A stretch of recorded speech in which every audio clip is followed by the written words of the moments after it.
भारतीय सेना और देश का अपमान करने में भाजपा नेताओं का कोई जोड़ नहीं है। अब नया बयान मध्य प्रदेश के डिप्टी सीएम जगदीश देवड़ा का आया है। उनका कहना है कि पूरा देश, सेना और सैनिक पीएम मोदी के चरणों में नतमस्तक हैं।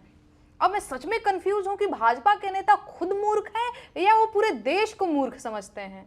उन्हें क्या लगता है ये देश और देश की जनता उनकी बपौती है? वो खुद को राजा और जनता को प्रजा समझने लगे हैं क्या?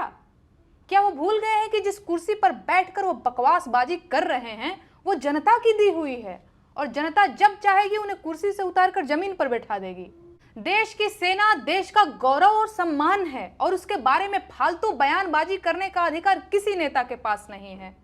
भारतीय सेना देश की सेना है, किसी भाजपा नेता की सेना नहीं है। और जिसे इस तरह का कोई भी भ्रम हो वो अभी इसी वक्त दूर कर ले।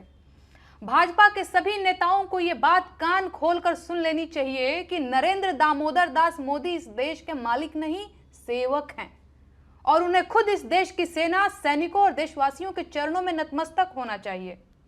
अगर किसी भी भाजपा नेता को मेरी बात से कोई ऐतराज हो तो उसे इसी वक्त स्वयं मोदी जी से यह बात कंफर्म कर लेनी चाहिए कि किसके चरणों में कौन नतमस्तक है। राजतंत्र में राजा मालिक होता था, जनता सेवक, लेकिन लोकतंत्र में जनता मालिक है और प्रधानमंत्री सेवक।